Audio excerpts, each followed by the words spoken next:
Votre JT de Grenoble-Alpes Métropole et du service public intercommunal, c'est ici et chaque week-end.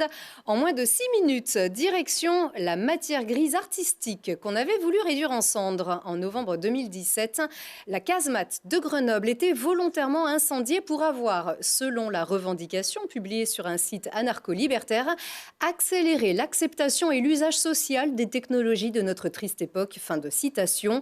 Alors que l'enquête est toujours en cours, le Phénix a commencé à battre des ailes de nouveau il y a quelques jours.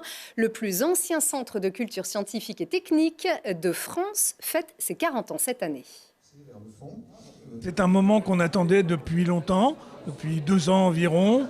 Et c'est à la fois le signe de la continuité, parce que pendant ces 2 ans, on a continué.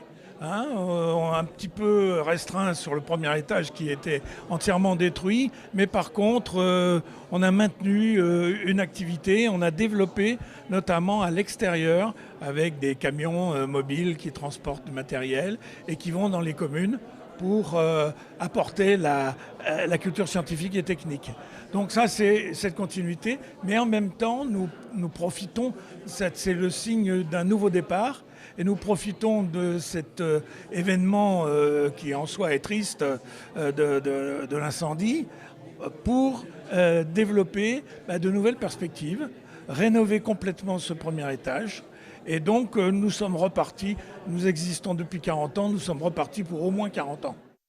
1 million de travaux, 1 million d'euros de travaux vont être engagés, en plus de la réhabilitation des travaux qui permettront de créer une nouvelle terrasse et une salle polyvalente de 100 mètres carrés. La réouverture de ces futurs locaux est espérée à la rentrée 2020. C'est une question de jour. L'hiver arrive et l'Office de tourisme de Grenoble-Alpes Métropole se prépare pour une grande saison de ski, une saison d'hiver qui a été officiellement lancée cette semaine pour offrir un meilleur service non seulement aux touristes, mais aussi aux habitants du territoire. Comme l'an dernier, c'est la montagne qui vient chercher ses pratiquants en plaine, avec aussi la possibilité d'acheter des billets, des brûleurs de loups à l'office de tourisme. Mais on a pensé aussi à ceux qui préfèrent la culture à la culture physique. Désormais, nous vendons à Grenoble les forfaits de 11 stations de ski. C'est des forfaits qui sont non datés, donc on peut venir acheter n'importe quand et aller skier sur les domaines quand on en a envie.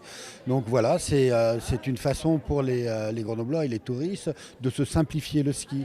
Une fois qu'ils ont acheté leur forfait, ils vont quand ils veulent dans les stations et puis ils peuvent skier quel que soit leur niveau, puisqu'on a des forfaits grand domaine, on a des forfaits débutants, on a même des forfaits piétons, des forfaits enfants, des forfaits remisés de temps en temps. La saison, c'est la saison aux stations effectivement, mais c'est aussi la saison urbaine avec de nouvelles visites guidées sur la commune de Correntes, sur des domaines, châteaux et belles demeures.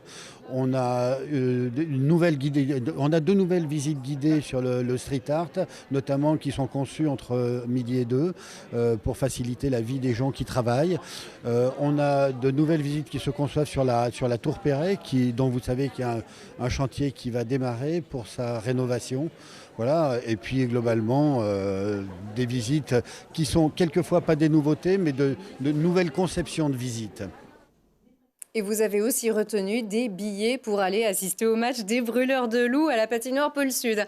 En tout, ce sont 32 circuits culturels qui seront proposés de janvier à juin 2020. Allez, bon ski et sinon patientez quelques jours et surtout bon week-end.